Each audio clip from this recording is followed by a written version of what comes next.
We are the co-directors of Founder Institute in this part of the world, and we are thrilled to be hosting this event for founders here in the region. Today we have Ryan Cross, who has been an experienced mentor at Founder Institute. He's been with us for a number of years. He has got battle scars. He's got dirt under his fingernails, and he will be sharing his perspective, particularly from someone who has built product, who has spent a lot of time talking to customers, and who knows what it is like to get product into the market. Our agenda for today is simple. I'm going to present a brief introduction on the Founder Institute. I'll follow that up by a template on how you can describe your business. Your business in one sentence. Pretty exciting. And what we'll then do is have the opportunity for you to pitch. How about that? Before I get into some introductions, I wanted to share one of our long-standing partners of our program is Rebecca Dooley, who's a partner at the esteemed law firm Addison's. And what sets them apart from many other law firms is that they are very focused on bringing the commercial law with best startup practice. The local team for Australia and New Zealand, I have a background as a venture capitalist. I've also been a systems engineer and marketing head, having started tech businesses since the 1990s. And I am thrilled to be partnering with my friend and co-director, Paul Krajewski. Paul also has battle scars. He's got dirt under his fingernails, having started a number of tech ventures and having worked with some large organizations, helping them specifically around product management. What is it that the customer wants? Really finding out what they want, why they want it, and working out if technology is the best solution. Because sometimes it isn't. Maybe it's fixing the leaking pipe instead of having an app to report that there is a leaking pipe. The Founder Institute is the world's largest global network of startup accelerators, investors, and advisors. Lots of big numbers there. We help you through your founder journey. So maybe you have a friend who's put you onto YouTube, or maybe you've heard of people who have gone into these full-time residential programs or have gotten seed funding. At Founder Institute, we're an incubator accelerator at the pre-seed stage. And you might recognize some of the brand names here. Yes, there are folks who help with education. Then there are others who wish to help push you along and provide you with capital. We help you get initial traction so you can prepare for this pre-seed funding. And it all starts with the FI Core. What we do in FI Core is run a program on Tuesday nights, and we make sure that you've proven out your idea, that you've validated it, that you have product, but only after you've done the validation and the ideation, and that you've got a pathway to revenue. Now, we've got different people who are at different stages, so that's why we have a validate track, the launch track, and a traction track. But ultimately, what we want to do is make sure that you are proven. And the Founder Institute, in terms of the roadmap, this core program is the beginning, because after this core program, we provide a lifetime of support, whether it is getting access to funding, building your product with leadership. We do all of that. Now, our alum, look at this. There's a global network of alumni in the Founder Institute. And let's turn to some of the portfolio companies closer to home. We've got some companies, Gameface, Gridbase, that have been acquired, as well as some companies that we're really close to, Checkbox, GoFarm, and Fidini. As mentioned, Founder Institute is part of this global ecosystem where we're trying to help folks build startups, but we also have things such as the FI Venture Network, so that as founders gain more traction, they'll find it easier to get access to capital. One of the unique things about the Founder Institute is we have the entrepreneur DNA assessment. Not everyone who takes this tool will be told, double thumbs up, you should be an entrepreneur. Paul and I have taken the tool, you'll be interested to know. It's free to take, and you will get result on your strengths and perhaps some of the activities or the trait where you might want to find founders or others to plug gaps. At the Founder Institute, we are a big believer in the startup rule of one. Solve one problem, one customer with one great product that has an amazing feature and one revenue stream. When it comes to FI Core, we deliver this rule of one through sequential, aggressive growth sprints. And you can see how we're wanting to get people to prove out that their problem exists, that they might have the solution to it before they start building product. We have a platform behind the scenes that allows you to learn, experiment, and build your product faster. In this world of artificial generative intelligence, you've got to make use of these tools so you can prototype faster. Did you know that a recent survey showed that more startups than ever, so from 25% in 2018 to now 39% in 2024, have benefited from being part of an accelerator or incubator? So this is a local survey, Startup Muster. And one of the key things, apart from networking, mentorship, and so on, is peer support. At the Founder Institute, we like providing founders with constant feedback. And that's why we're thrilled to have Ryan with us today. You get lots of ratings so you can make improvements faster. The feedback that we give is actionable, not just, can you make it better? We'll show you, we'll tell you, we'll guide you on how you can make it better. And here are some of the great mentors that we have in the region. Folks who have been there, done that, who are doing. And as I mentioned before, after this core program, there are a whole bunch of other alumni benefits, some monetary benefits too. You get all of these discounts from Amazon, Google Cloud, and a whole host of other tech providers. And beyond this, there's the Funding Lab, which is a 10-week program that is free for those who have completed FI Core so that you can close a lead investor. What does Gagan Biyani, the founder of Udemy, say? The network is amazing. So, sounds great, but the Founder Institute is hard. And the reason is that building a fundable startup is harder. Jason Calacanis says that we're the most raw street program out there for startups. We want you to succeed. If you're interested in taking part in our upcoming program, check out fi.co/Australia. It begins on the 24th of February, so a couple of weeks' time, and there are some of our socials. We will be having additional info session in coming time, so please feel free to register, and Paul and I would be delighted to catch up with you. We're going to have a look at the Startup Mad Libs. There's the URL for it, and this is a way that was developed by Founder Institute to explain your company a little bit like an elevator pitch from the time it takes to get from the first floor to the 10th floor in one sentence. What do you think of this? My company, SpaceX, is developing liquid oxygen-propelled levitation enablers to help the human race and others exit the Earth's atmosphere with more gadgets and flashing lights than anyone else. I reckon my mother might get a little bit confused with the liquid oxygen-propelled levitators. But how about this? My company, SpaceX, is developing space rockets to help governments and large private organisations such as telcos launch satellites or perform other space operations. This is the secret sauce. At a vastly reduced price. Oh, so that's pretty cool. And their secret sauce is it's reusable rockets. Now, if you wanted to develop it so it's a bit longer, you could have the company name, the defined offering, the audience, the secret sauce. What's the value of this market? So it's like a multi-billion-dollar market. And we are similar to Coca-Cola and Pepsi, but our caffeine doesn't give you a headache. Currently, we have trialed our product with over 100 people, and we're looking for introductions to people who have manufactured thousands of cans of cola. So that's the longer version.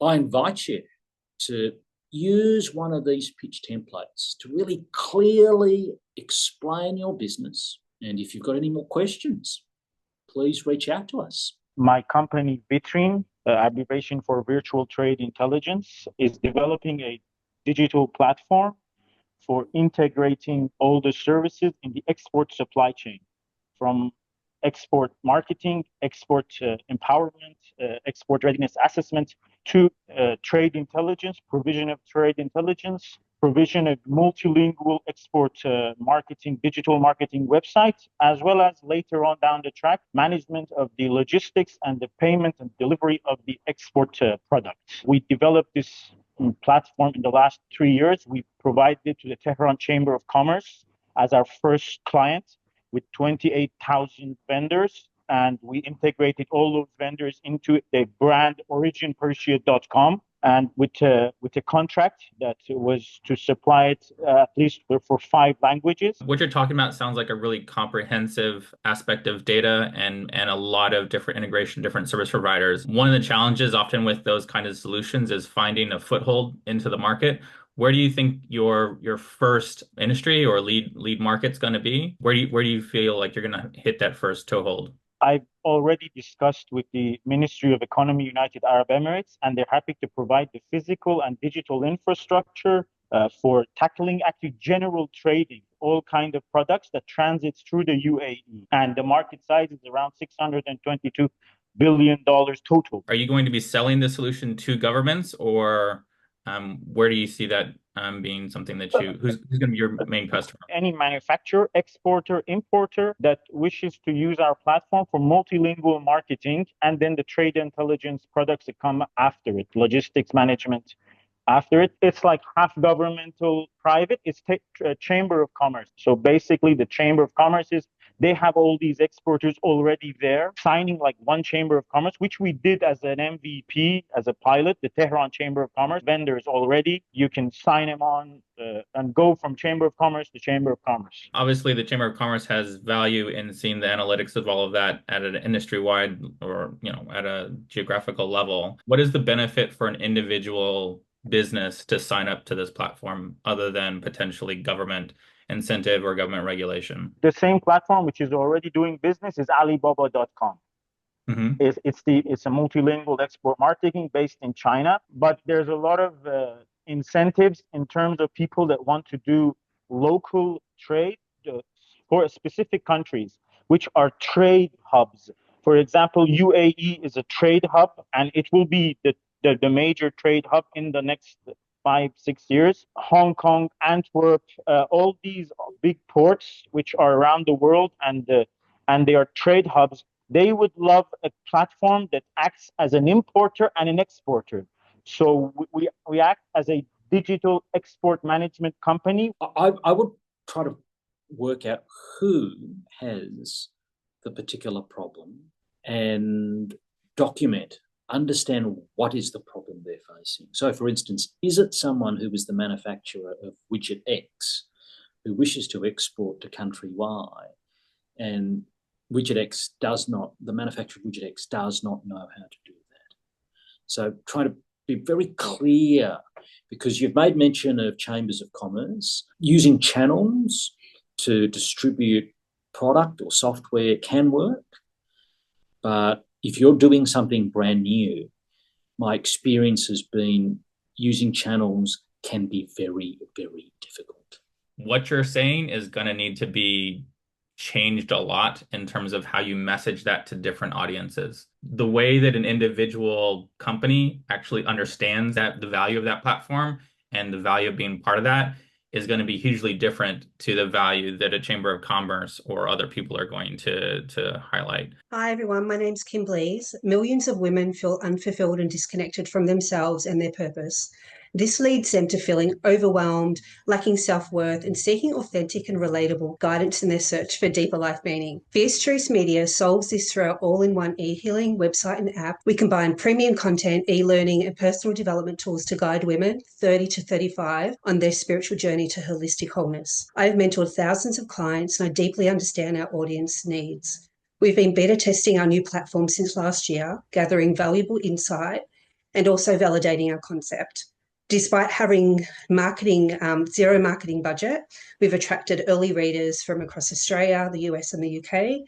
We're seeking $250,000 for an 8-month runway to scale operations, and with global mind, body, spirit market valued at $78 billion and growing. With funding, we are well positioned to capture our share, and our target market our revenue market is $50 million of revenue in the next 5 years. There's a lot of stuff in this space, and it all begins to sound very much the same. It's great that you have a much more targeted demographic that you're hitting. But beyond that demographic, I'm really curious to understand what is either a further niche in what you plan to deliver, or how you plan to differentiate yourself from a lot of the existing solutions in the market. Yeah, sure. I think our strength is that we cater to guest experts that are looking for, I suppose, I won't say media attention, but looking for a platform to share their unique wisdom and special personal stories as well. Through my work, I really grew to understand the importance of personal shares and personal triumphs and hearing those stories. And so when we look at our strength, that's probably the main one. And so a lot of our content is really focused around people overcoming, great odds, and our readership really, really resonate with that. And that's probably one of the biggest feedbacks we get from our readers. We want to read more stories, personal stories where people have overcome, trauma and really significant events in their life. And so when we look at like Mind Body Green and other platforms that are very similar, that's our secret sauce. Is it primarily a written content that you guys are delivering, or are you guys also doing audio or video? It is written at the moment. We've just pivoted from a standard, I won't say standard, from the old form like digital newsstand, digital magazine format.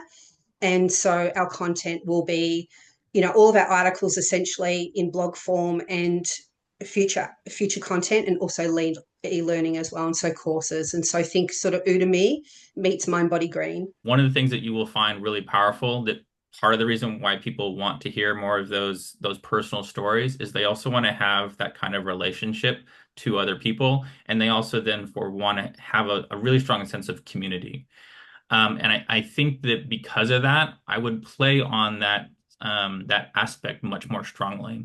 And so while written content and potentially increasing into e-learning, other things might be helpful for you to both act, I would potentially see some of the written content as potentially lead gen, and then the e-course as being more of your monetization. I think there's also probably a lot of value in being able to actually encourage people to interact on a live basis. There's a couple of models that are already existing in more educational content. It was like an educational and marketing platform. Their whole business model was basically, you register for an event, you either get access to it for free or for like $20 if you engage with the content live. And then if you want kind of like access to the recordings and everything else, that's when you pay more for it. And you get a certain amount of discount pricing if you were part of the live thing and then want to pay for it. If you come to it after the fact, then there's like a premium pricing access to it. And they evolved that into then a subscription-based pricing, so that not only do you get access to those recordings over time, but it becomes access to a larger library of things. And the big thing about that being in a live event is it ends up meaning that you can engineer it to have a much, much stronger community aspect, and bake that in with more things like online chat forums or other things that will make those kind of community aspects that I think your audience would really resonate with. I've worked in media and I've sold businesses to media companies before. I concur with Ryan. What I'd say is that the business model of media may have changed over the last 100 years, but those same drivers are there. So 100 years ago, if a newspaper printed something, that would be the talk of the town for the next 24 hours until the next newsprint would come up. Now, what's happened is that the speed, the velocity, and the ability to share, etc., has just gone into overdrive. We want this community. We want to be able to talk to our friends or people that we are with. But it's then thinking about, how will the monetization occur? Back then, obviously, lots of advertisers. Now, lots of advertisers, but trying to make money out of CPM requires either a very, very targeted audience or a crapload of users. This is my story.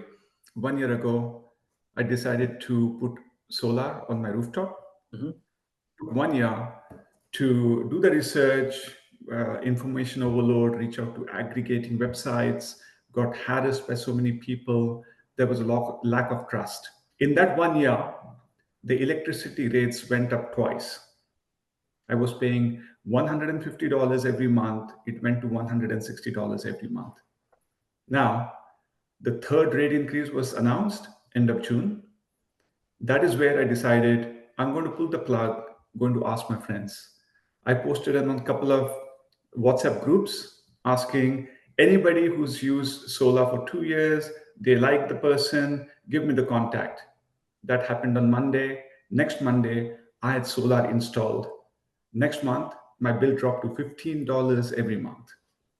That is the power of friends and family network.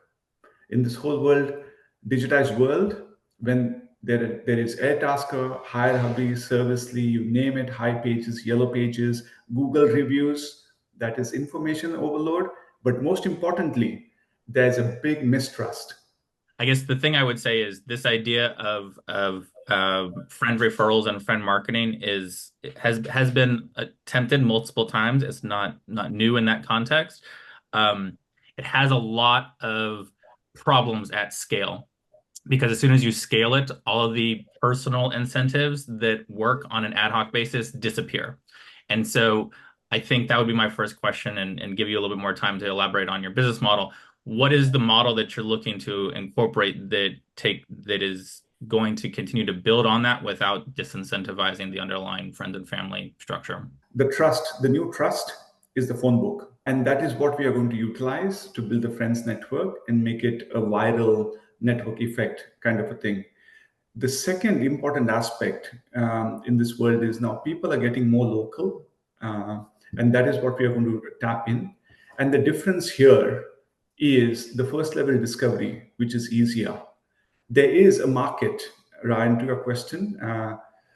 In Australia, for the home renovations and maintenance, 85% of the market is word of mouth. All the rest of the companies, which is 15%, $200 million annually, is just 15%. So that is the market that we are trying to look into. There's still some missing information in terms of that understanding of either how you're going. So to the same point, if 85% of the market is already doing this word of mouth referrals, probably using similar techniques to how you did it yourself, how do you plan to either tap into that and be able to capture that versus somebody else just doing exactly what you've done? So the word of mouth app is not available right now. We looked at the market. So Pickeasy is my product, is an app to help families and busy people effortlessly discover reliable service providers like the plumbers, dentists, hairdressers, etc., through the recommendations of the trusted family and friends. So basically, there's an app where you search for a plumber. The AI is going to make it easy. You talk into the app, you put a video or you type whatever it is. So that's easy user input through AI. The recommendations will actually be picked up by AI based on the location, the type of work that is required, the pricing expectations, and the level 1, level 2, and level 3 friends feedback. So the recommendations are going to be really useful and accurate for the kind of work and kind of area that people are going to be in. This is a network type business. It works really well if you have a big network.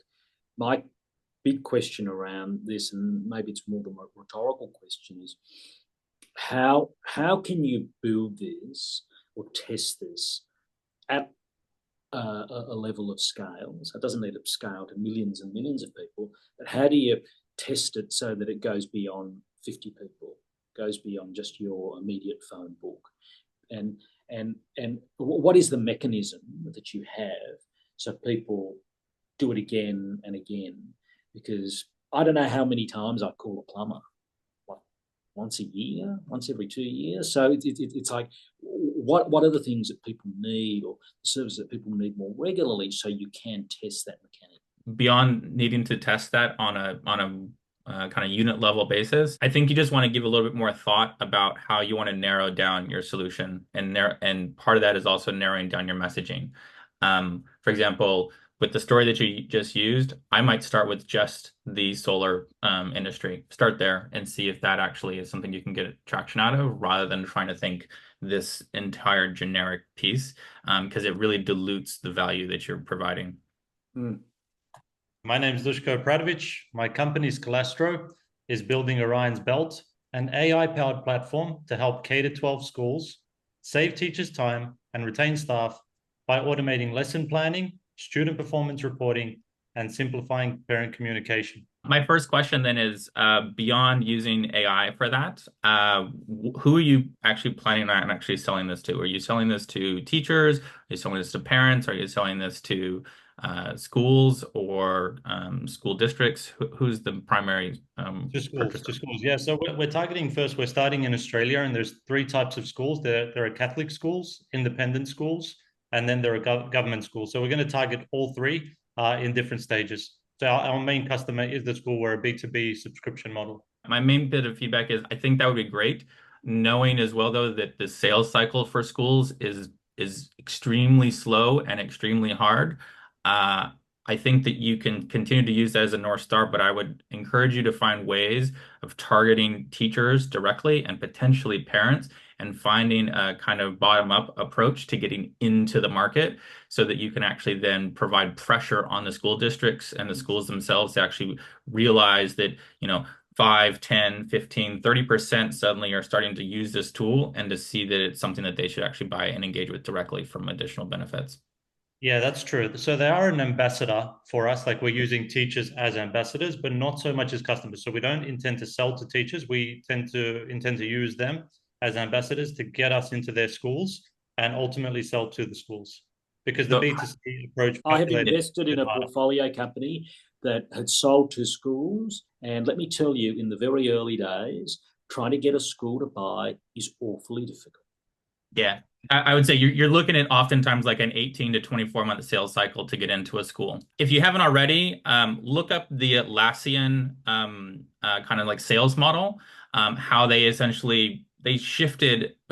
They started with a promotional opportunity and then leveraged that into a model to actually make it so that small teams or whatever could actually get access to their tools for very, very cheap.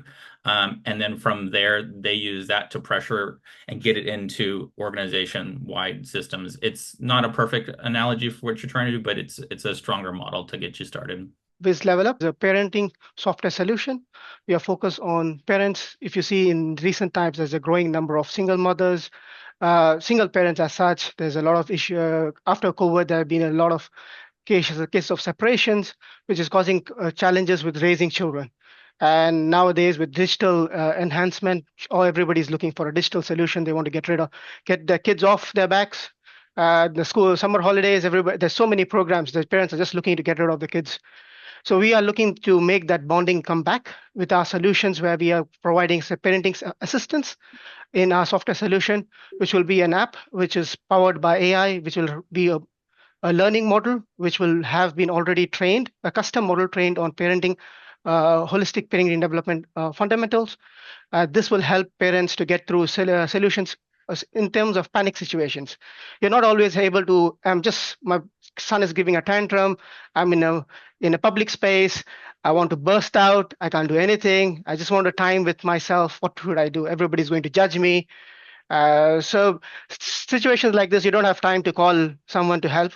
You don't have time to check. So this is where you need someone to assist you quickly, type a message, give me something, what should I do? So solutions like these, which quickly help you just come over it. Then we can help the parent once they get in. My question is, how much of this is a kind of like a real-time tool versus something that's more of an educational platform? We have 2 levels in it. So there is a child flow where it has the child end as well. So if you assign that task to a child that clean up dishes, you get a reward.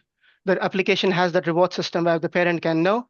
The same way, if a father, a separated family, one family member assigns a task to another family member, they are also aware of it. It's not just things within the app. It's outside the app as well, where you do your routine activities as well, along with worksheets and other materials that will be provided. I think my main feedback so far is I think I would want to see you narrow your focus. Trying to have something that's more of a real-time behavioral assistant kind of tool is hugely different to something that's like a chore management system.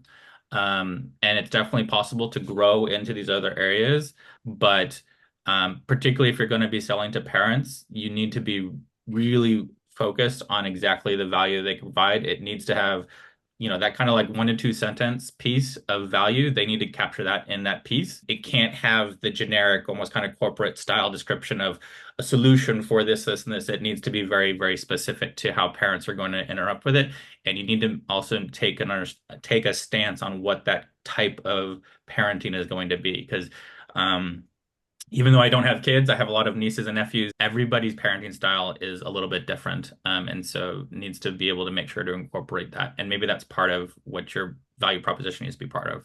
What's the one big problem you're trying to solve? What is the pain point that a parent would pay? And it could, and you're right, it could be the pride. Like no one wants to be the center of attention because of the kid having the tantrum at the shopping center. Totally get that. But then it's like, okay, how do we help solve that problem? My company, Decode, is focusing on developing offline AI that easy to install to help business safely use AI while keeping their data private.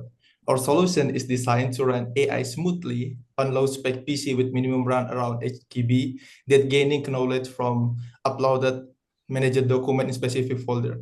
So we really have big hope. Any company that are using this tool, they can keep everything more simpler, secure, free of cost, and accessible for all type of business. What is the major use case or the example use case that you are wanting to solve the problem for? What is the problem? The big problem when I'm joining a big corporate that is on finance, they're really like telling me to not using AI because their data is private and they don't believe that this AI online is secure. Could I suggest that you be super specific?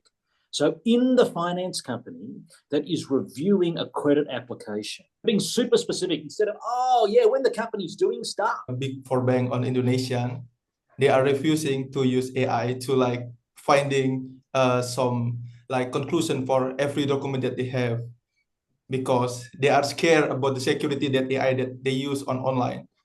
That's why I'm trying to create offline so they can run it local and they can find any stuff that they want about the document that they have. Some of the constraints that you've highlighted in there are at odds with what your target audience actually wants. There's two different things you need to recognize. There are people in the corporate world where that idea of data security and stuff is really important, but that's not going to prevent them from putting stuff into the cloud.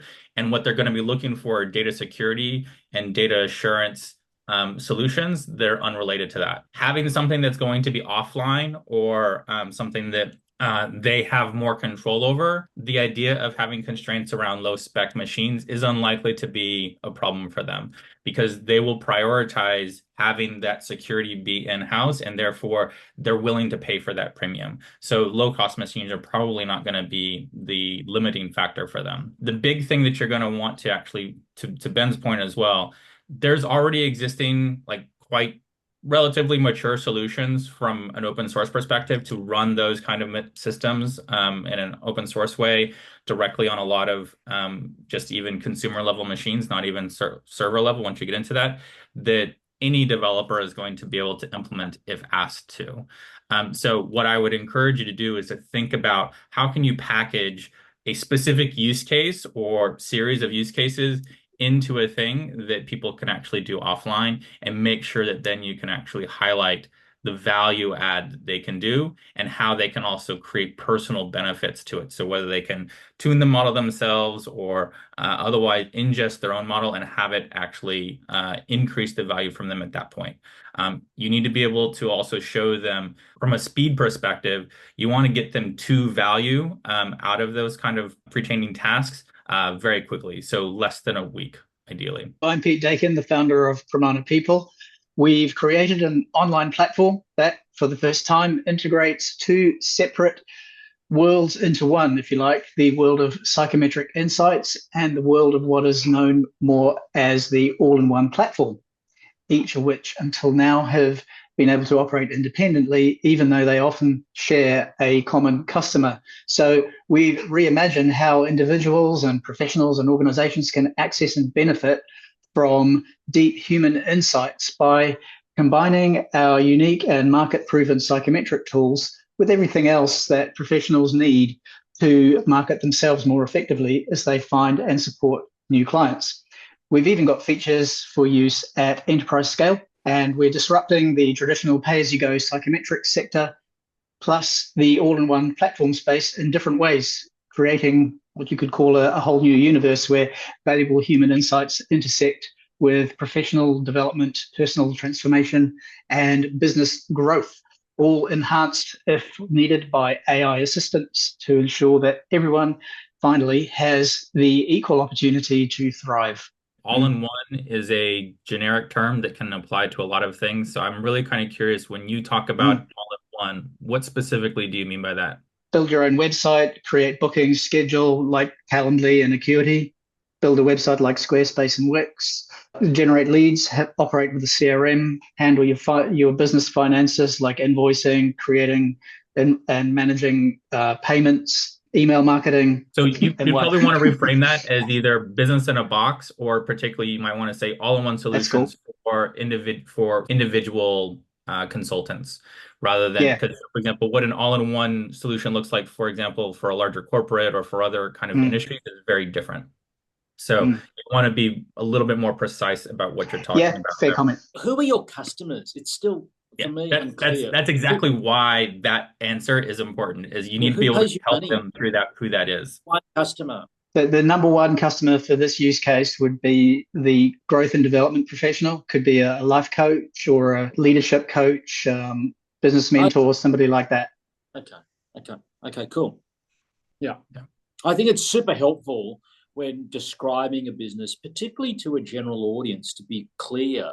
We're selling this to hiring HR professionals, or we're selling this to coaches, career coaches, but being specific so that people go, because straight away it's like, if it's HR professionals hiring HR staff, that market, most people would think, I don't know whether it's true, but most people would think that that's larger.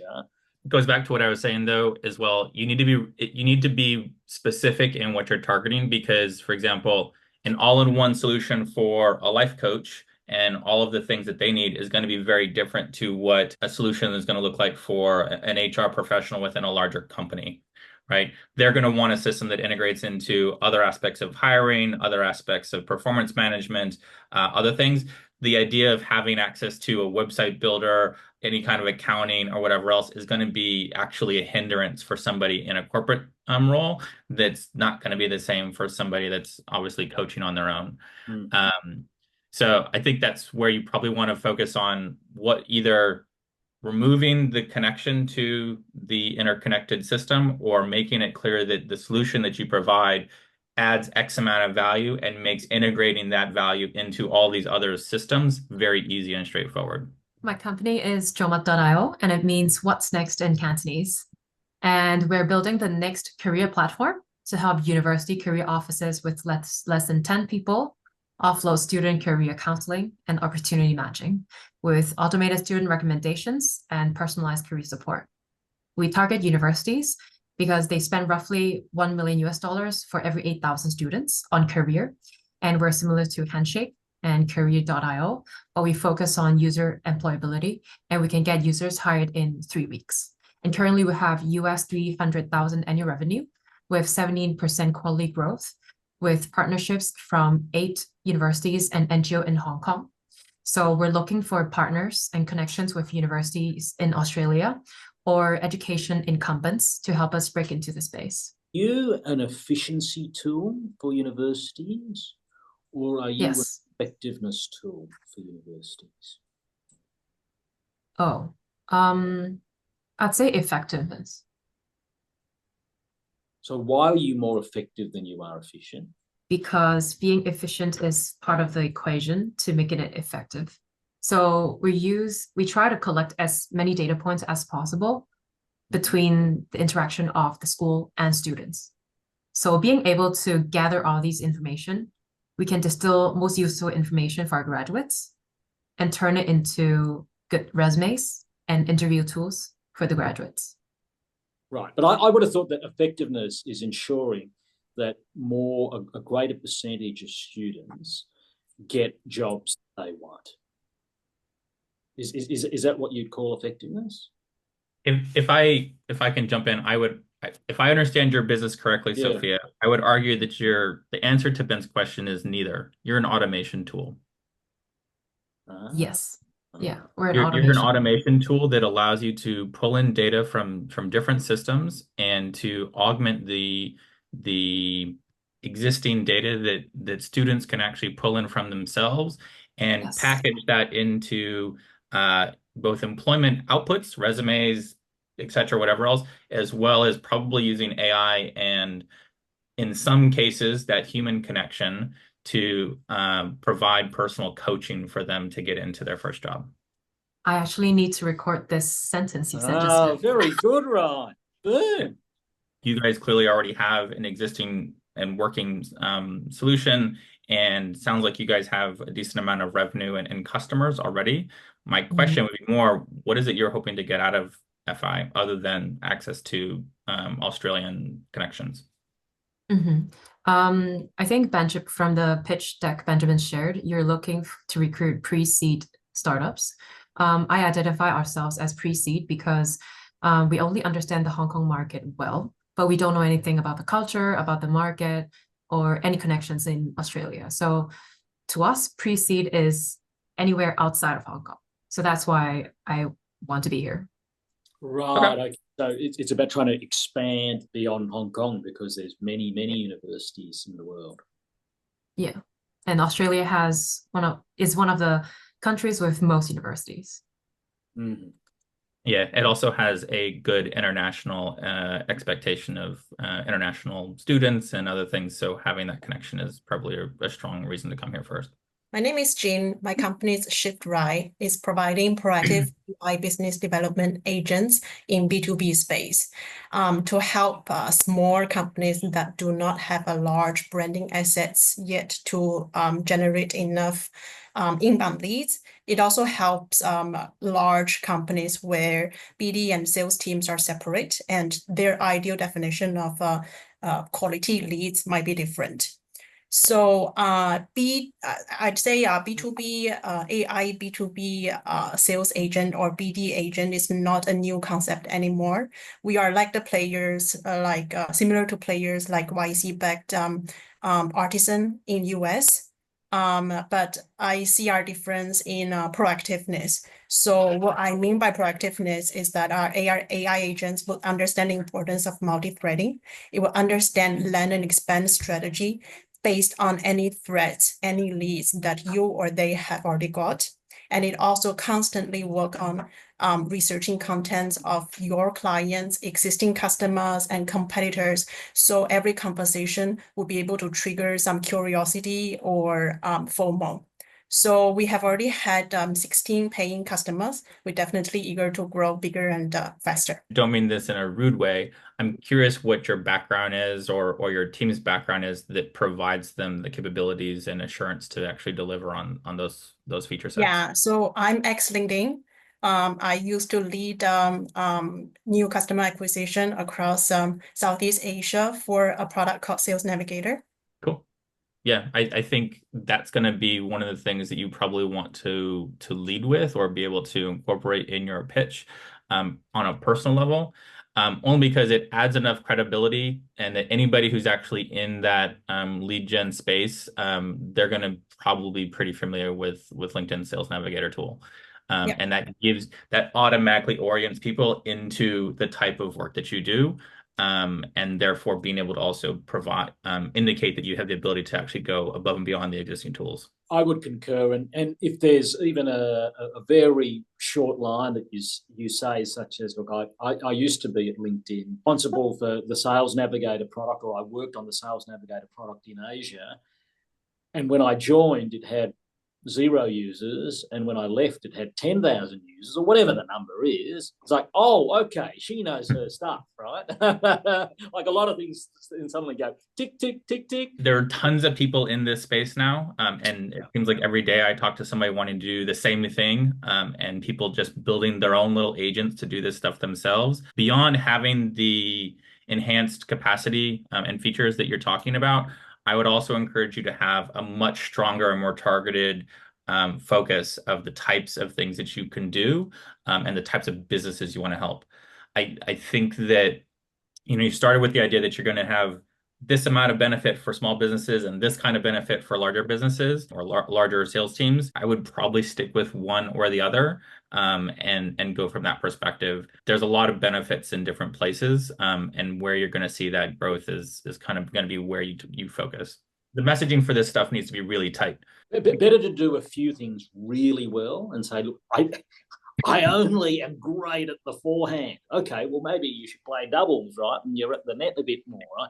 As opposed to, oh, I'm the all-rounder, because otherwise it's like the jack of all trades, master of none argument. The other way to think about it too is that, particularly in this space, more and more features are going to become commoditized, right? Being able to do automated outreach on LinkedIn is almost a default feature for a lot of tools right now. Take that almost as like a given that anybody who even listens to your pitch beyond the first 30 seconds assumes that they either have a tool or know of a tool that could do that. So what is the specific value on top of that you're going to be able to provide? So whatever is already a workflow can definitely be easily replaced by an AI. What we're trying to do is the workflow space kind of thing. Fantastic. So the stuff that's that really is important really to highlight then. Replicate. Yeah. That's really important to highlight. AI.